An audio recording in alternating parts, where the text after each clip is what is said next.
Attentat suicide au Pakistan. Au moins 50 personnes sont mortes dans le sud-ouest du pays lors d'une cérémonie religieuse musulmane. Les Slovaques élisent leurs députés. Le pays est divisé entre des candidats pro-Europe et pro-russes.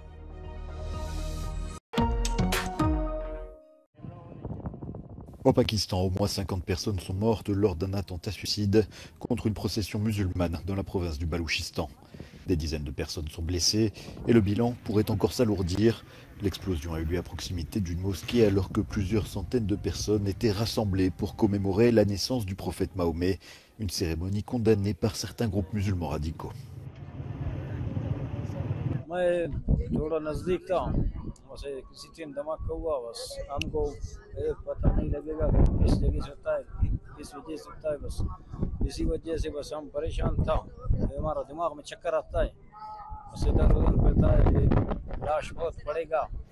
Au même moment, une autre explosion est survenue plus au nord, près de la ville de Peshawar. Aucun bilan n'a pour l'instant été donné. Il s'agirait également de l'acte d'un kamikaze.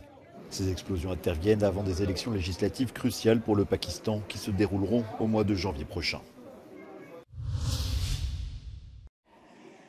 Comme prévu, le chef de la droite espagnole, Alberto Núñez Feijóo, a vu vendredi la majorité des élus rejeter pour la deuxième fois sa candidature au poste de Premier ministre.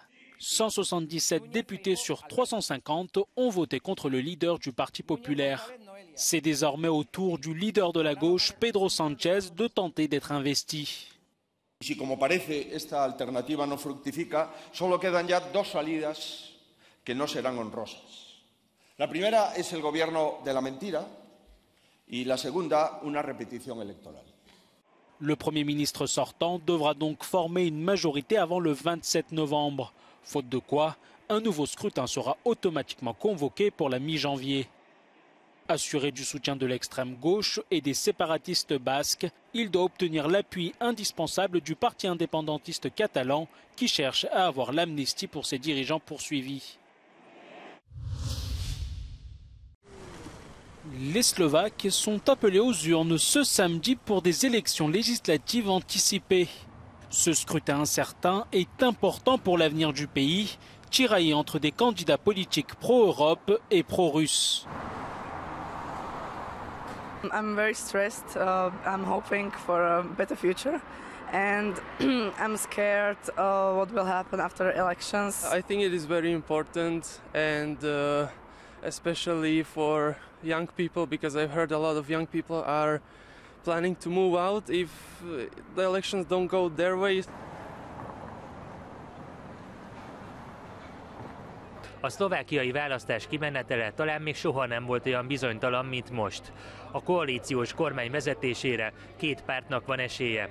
A volt miniszterelnök, a baloldali populista Robert Fico Smerje sokáig vezette a közvéleménykutatásokat, de pont pár napja jött ki az első olyan felmérés, melyben a liberális, progresszív Szlovákia végzett az első helyen. Az ő jelöltjük, Mihály Simecska, főleg a városokban népszerű. A bizonytalanságot elsősorban az okozza, hogy akár 11 párt is bejuthat a parlamentbe, és többen vannak a bejutási küszöb körül. Így nagy kérdés, hogy végül ki lesz majd tagja a kormánykoalíciónak. Minden esetre az Európai Unióban is nagy figyelemmel kísérik a választás eredményét. Ha ugyanis Robert Fico győz, az azt jelentheti, hogy Orbán Viktor és Mateusz Morawiecki után egy harmadik uniós kormányfő is euroszkeptikus lehet.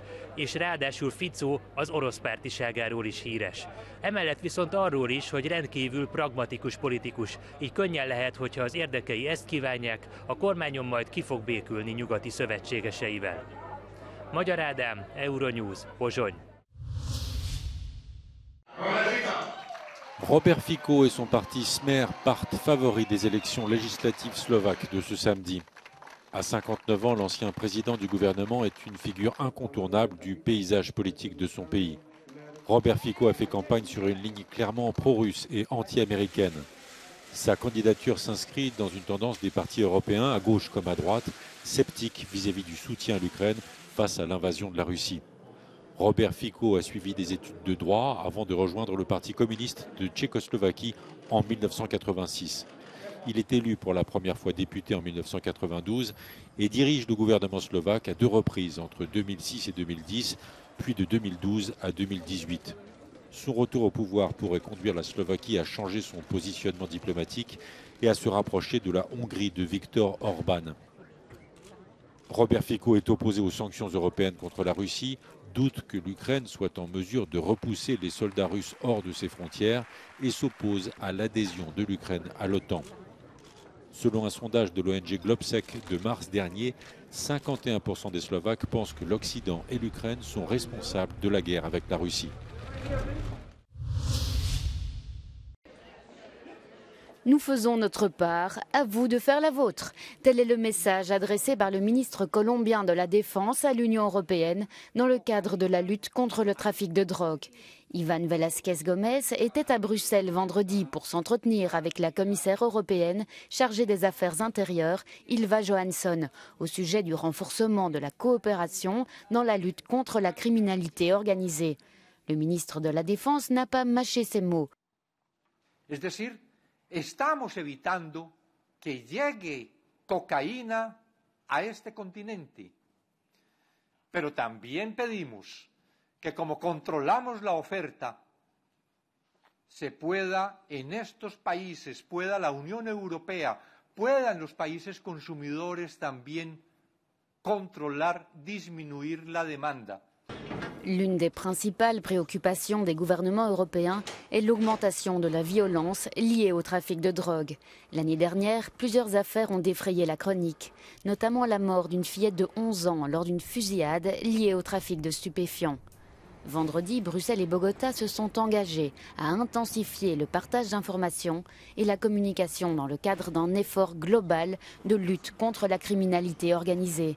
Mais alors que la violence liée à la criminalité et à la drogue augmente en Europe, une nouvelle menace émerge, le fentanyl.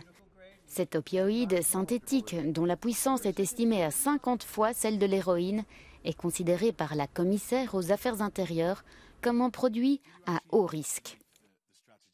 What member states need to be able to go after this and to do the prevention is the update and the more or less real-time information on the assessment of how things are developing. And this is the task now with the new mandate for the EU Drugs Agency. And we also double the resources for the EU Drugs Agency. Les dernières données de 2021 montrent qu'il y a eu 137 décès dans l'Union européenne liés à la consommation de fentanyl. Mais la commissaire s'attend à ce que ce chiffre augmente au cours des prochaines années. Is being pragmatic and recognizing reality, as are other governments in the region, which certainly, have not historically liked the Taliban at all. Serait-ce la fin de l'isolement international pour le régime taliban? Les nouveaux maîtres de l'Afghanistan ont été invités à Kazan, dans le sud-ouest de la Russie, pour discuter de la lutte contre le terrorisme et le trafic de stupéfiants avec Moscou, le Pakistan, l'Ouzbékistan et l'Iran. C'est la 5e fois que le Kremlin organise cette réunion. Il espère ainsi créer de nouveaux partenariats en Asie. But Russia, the principal foreign policy challenge in the region, is stopping cross-border terrorism. And all the indications are that the Taliban have not stopped the insurgent groups who might want to cross the river and go into Central Asia. Depuis leur arrivée au pouvoir en août 2021, les talibans cherchent à éradiquer le trafic de drogue en Afghanistan sans grand succès. Ces drogues finissent principalement en Russie. Russia does not have the money today. How much it might like to, and I think it probably would like to, simply pay off the Taliban to suppress the heroin trade and to help the Taliban crush, the ISIS rebellion within Afghanistan. But of course, Russia is just not financially in a place to do that. What they're trying to do with the Taliban at the moment has a broader geopolitical sense to it in wanting to seek influence in places where America is now seen as very weak. The Biden administration's withdrawal was a significant setback, really, for American policy in the region, and Russia's trying to fill in the vacuum. Mais la probabilité de nouer des partenariats solides reste très limitée. real thinking in the Taliban goes on in Kandahar in the south under Hibatullah Akhundzada, the Taliban's supreme leader. And he's not in the room in these talks, and nor are the sort of ideological hard men around him, who are the people who are insisting that girls' schools remain closed and that almost all employment opportunities are closed to women. Le taux d'inflation annuel de la zone euro a chuté à 4,3% sur un an en septembre, après 5,2% en août, atteignant son niveau le plus bas depuis 2 ans selon Eurostat. La hausse des prix de l'alimentation a elle aussi considérablement ralenti, mais cette évolution est toutefois rattrapée par une hausse des prix de l'énergie. Les chiffres de septembre sont bien loin de l'objectif des 2% de la Banque centrale européenne, mais les économistes estiment que si la tendance se maintient, la BCE n'aura pas besoin de relever davantage les taux d'intérêt par rapport à leur niveau déjà record. Mais cette inflation freine toujours l'économie européenne, elle conduit à une stagnation du marché et oblige les consommateurs à réduire leurs dépenses. Au Brésil, une aide humanitaire d'urgence pour l'Amazonas qui fait face à une sécheresse extrême. Cet état de 4 millions d'habitants abrite une partie de la plus grande forêt tropicale du monde. Le niveau d'eau est extrêmement bas et a provoqué la mort de plusieurs milliers de poissons, principale ressource alimentaire. 56 municipalités sur un total de 62 sont menacées. Des milliers de personnes pourraient manquer d'approvisionnement en eau et en nourriture.